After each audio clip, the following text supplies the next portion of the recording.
니느웨는 예로부터 물이 모인 못 같더니 이제 모두 도망하니 서라 서라 하나 돌아보는 자가 없도다. 은을 노력하라, 금을 노력하라. 그 저축한 것이 무한하고 아름다운 기구가 풍부함이니라. 니느웨가 공허하였고 황폐하였도다. 주민이 낙담하여 그 무릎이 서로 부딪히며 모든 허리가 아프게 되며 모든 낯이 빛을 잃도다. 이제 사자의 굴이 어디냐? 젊은 사자가 먹을 곳이 어디냐? 전에는 수사자 암사자가 그 새끼 사자와 함께 거기서 다니되 그것들을 두렵게 할 자가 없었으며, 수사자가 그 새끼를 위하여 먹이를 충분히 찢고 그의 암사자들을 위하여 움켜 사냥한 것으로 그 굴을 채웠고 찢은 것으로 그 구멍을 채웠었도다. 만군의 여호와의 말씀에 내가 네 대적이 되어 내 병거들을 불살라 연기가 되게 하고 내 젊은 사자들을 칼로 멸할 것이며, 내가 또 내 노력한 것을 땅에서 끊으리니 내 파견자의 목소리가 다시는 들리지 아니하리라 하셨느니라. 오늘 본문 말씀은 나훔서 2장 8절로 13절까지의 말씀입니다.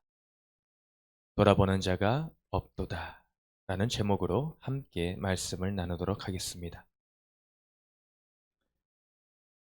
우리는 지금까지 인생을 살아오면서 무엇을 자랑하며 살아왔습니까?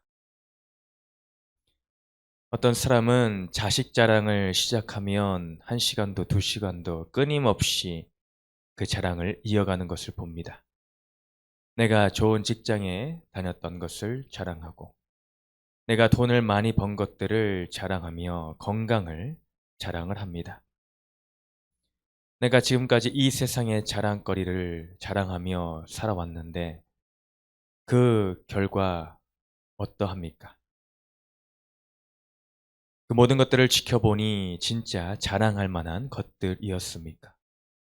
또한 그것들이 나의 평생에 남은 인생 가운데도 여전히 자랑할 것인 걸로 확신을 하고 있습니까? 어제 말씀에서 우리는 아수르의 교만함을 함께 보아왔습니다. 그로 인해 수도인 니느웨가 먼저 하나님의 심판을 받게 되었죠. 그들은 무슨 믿는 구석이 있어서 이렇게 하나님을 잊고 교만의 끝을 달리게 되었을까요? 먼저 그들에겐 사람의 많음이 자랑이었습니다. 8절 전반부에 니느웨는 예로부터 물이 모인 못 같더니, 니느웨에 대해서 어떻게 표현하고 있습니까? 예로부터 물이 모인 못과 같다고 합니다. 실제로 니느웨에는 강줄기가 흐르며 성을 감싸 돌고 있었습니다.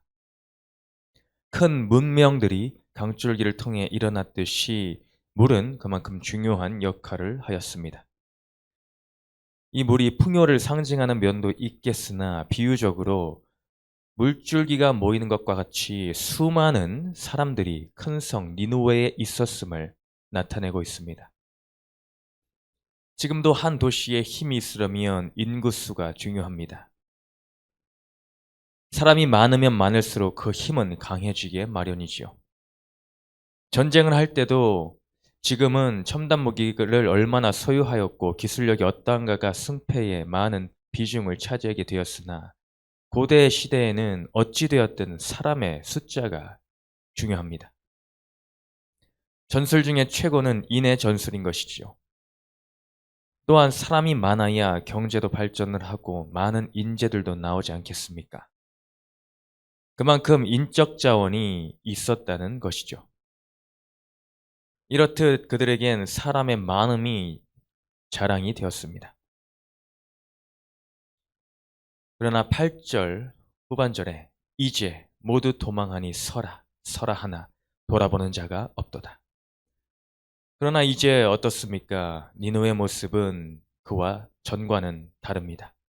모두 도망합니다. 서라고 아무리 외쳐보아도 돌아보는 자가 하나 없습니다. 그토록 자랑하던 것을 하나님께서 뿔뿔이 흩어버리십니다. 우리 가운데도 이런 모습이 있다면 하나님은 흩어버리실 것입니다. 나의 사업장에 많은 손님들이 몰려오고 있습니까? 사업이 직장이 번창하여 많은 직원을 두게 되었습니까? 교회 안에서 목장이 부흥하여 수가 넘칩니까? 그 수의 많음이 나의 의지가 되고 자랑이 되고 있습니까? 물론 주님은 사람을 붙여주심으로 그 사람을 통하여 복을 주시기도 합니다. 나의 연약함을 아시고 채워줄 동역자, 함께할 공동체를 허락해 주십니다. 그러나 그것이 인간 중심으로 흐르고 하나님이 아닌 사람을 의지하며 그곳에 주님이 없다면 어떻겠습니까? 주를 인정함이 없는 무리와 모임은 주님이 반드시 흩으실 줄을 믿습니다. 흩으심이 오히려 나에게 복이 되는 줄을 믿습니다. 그리고 그들에겐 재물의 풍부함이 자랑이었습니다. 9절 말씀에 은을 노략하라, 금을 노략하라, 그 적축한 것이 무한하고 아름다운 기구가 풍부함이니라. 아수르는 약탈의 민족이라 해도 과언이 아닐 것입니다. 역사상 그들은 약 50개의 성읍을 허물었다는 이야기도 있을 정도입니다. 그 수많은 전쟁과 약탈을 통해 얻은 은금과 아름다운 기구들을 니느웨 성 안 가득히 쌓아두었습니다. 예나 지금이나 뭐니 해도 머니가 최고이지 않습니까? 돈 싫어하는 사람 본 적이 있습니까? 믿는 자들이라고 예외가 아닙니다. 만몬신의 유혹에 쉽게 넘어가고 무너집니다. 나에게 가장 큰 우상이 되는 것이 무엇인가요? 라고 설문조사를 한다면 1, 2위를 다투는 것이 돈이지 않을까 생각이 됩니다. 우리는 돈과 믿음 사이에서 아주 현실적인 갈등을 합니다. 돈이 가지는 힘이 오죽하면 성경에서도 두 주인을 섬길 수 없다며 하나님의 상대로 재물을 거론했겠습니까? 그만큼 우리는 물질에 손이 떨리고 마음이 떨립니다. 심해지면 신앙까지 떨립니다. 그 물질이 우상이 되고 자랑이 되니 노력한 대로 또한 노략을 당하게 하십니다. 10절 말씀에 니느웨가 공허하였고 황폐하였도다. 주민이 낙담하여 그 무릎이 서로 부딪히며 모든 허리가 아프게 되며 모든 낯이 빛을 잃도다. 사람이 넘쳐나고 물질이 넘쳐났던 니느웨가 이제는 남은 것이 없는 빈털터리 신세가 되었습니다. 하나님 대신 의지하고 믿었던 사람도 흩어지고 쌓아둔 물질도 연기와 같이 사라집니다. 그들의 마음은 녹아내렸고 두려움에 떨리며 큰 절망에 빠지게 되었습니다. 또한 그들에겐 막강한 군사력이 자랑이었습니다. 11절, 12절 말씀에 이제 사자의 굴이 어디냐? 젊은 사자가 먹을 곳이 어디냐? 전에는 숫사자, 암사자가 그 새끼 사자와 함께 거기서 다니되 그것들을 두렵게 할 자가 없었으며 숫사자가 그 새끼를 위하여 먹이를 충분히 찢고 그의 암사자들을 위하여 움켜 산행한 것으로 그 굴을 채웠고 찢은 것으로 그 구멍을 채웠었도다. 아수르 사람들은 스스로를 사자에 빗대어 이야기하였습니다. 백수의 왕이라 불리는 사자의 무리에는 두려울 것이 전혀 없습니다. 동물의 왕국이나 다큐멘터리에 나오는 사자의 모습을 보면 어떻습니까? 힘없는 초식동물이나 어중간한 육식동물들과는 다릅니다. 힘없는 동물들은 늘 긴장 가운데에 있습니다. 언제 포식자가 나타날지 모르니 경계를 하고 보초를 서기도 하죠. 그러나 사자가 보초 선다는 말을 들어본 적이 있습니까? 사자에게는 힘과 여유가 있으니 벌러덩 누워 잠도 잘 수가 있는 것입니다. 이것이 최상위 포식자의 위엄입니다. 아수르의 모습이 그러했다는 것입니다. 두려울 것이 없는 막강한 군대를 거느리고 수많은 나라를 치고 굴복시켰습니다. 그들의 잔혹함은 사자 못지않은 것으로 알려져 있습니다. 약탈과 조공을 바치게 한 것뿐만 아니라 사지를 찢어 죽이고 목을 베어 기둥을 만들고 벗긴 살가죽을 성벽에 발랐다 합니다. 이토록 자신들의 힘을 믿고 온갖 악행을 저질러 자신들의 사자굴인 곡간을 채운 아수르였습니다. 그러나 이제는 그것이 과거의 일이 되고 말았습니다. 이젠 풍족한 사자의 굴도 먹을 곳도 없어졌습니다. 군사력을 과신하며 스스로 심판자의 역할을 하던 그들은 결국 참 심판자이신 하나님께 심판을 당하고 만 것입니다.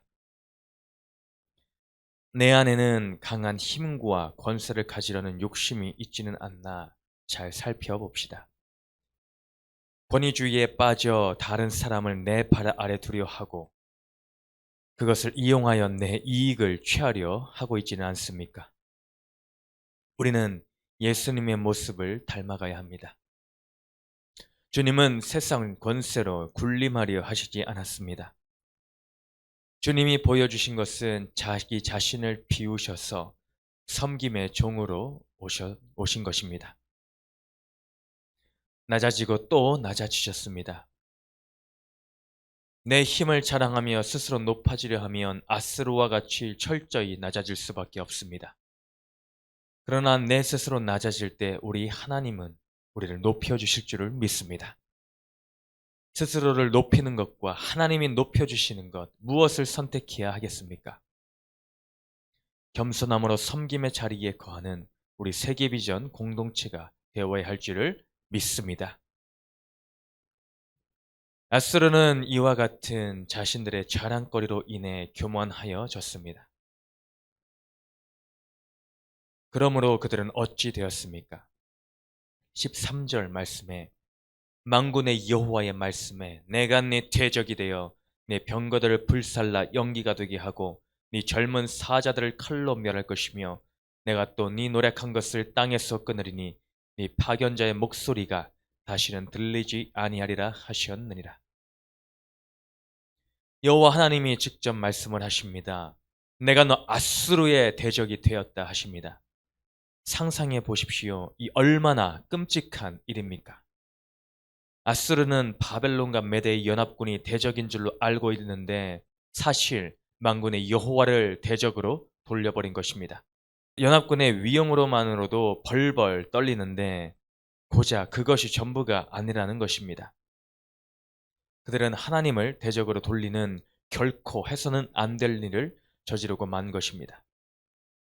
사실 이것은 아수르가 스스로 교만하여 먼저 하나님을 대적한 일입니다. 우리는 교만의 결국이 하나님을 대적하는 것임을 교훈 삼아야 합니다. 내 안에 교만이 점점 자라나면 내 자랑과 의만 쌓여갑니다. 그런 자는 결국엔 삶의 주인이 바뀌어 버립니다. 주님을 밀어내고 내 스스로가 주가 되어버립니다. 우리는 하나님을 대적으로 돌리는 인생에서 가장 어리석은 길을 가지 않도록 교만함을 물리쳐야 될 줄 믿습니다. 여호와 하나님을 주로 삼는 삶에는 성경의 말씀과 같이 두려울 것이 없습니다. 내가 주님의 편이니 나의 대적을 주가 대적해 주십니다. 시편 27절 1절 말씀에 여호와는 나의 빛이요 나의 구원이시니 내가 누구를 두려워하리요. 여호와는 내 생명의 능력이시니 내가 누구를 무서워하리요. 또한 시편 118편 6절 말씀에 여호와는 내 편이시라 내가 두려워하지 아니하리니 사람이 내게 어찌할까. 아멘. 우리는 이 세상의 것이 자랑이 아닌 줄을 믿습니다. 그 모든 것은 영원한 것이 없는 줄을 믿습니다. 우리의 자랑은 부도, 명예도, 권력도 세상의 그 무엇도 아닌 하나님 단 한 분뿐인 줄을 믿습니다. 우리의 소망은 오직 하나님인 줄을 믿습니다. 오늘 하루 이 니느웨 사건을 교훈 삼아 스스로 겸비하여서 여호와 하나님을 주로 고백하며 승리의 하루를 누리는 저와 우리 성도님들 되시기를 주님의 이름으로 축원드립니다. 적용 질문을 봅니다. 내가 하나님보다 의지하는 사람은 누구입니까? 그 사람을 흩으시는 우리 주님을 신뢰하나요? 나는 물질에서 자유합니까? 여전히 두 주인을 섬기고 있습니까? 가정, 직장, 교회에서 나는 군림하고자 합니까? 아니면 섬기려 합니까? 나는 언제 어디서 무엇으로 교만하기가 쉽나요?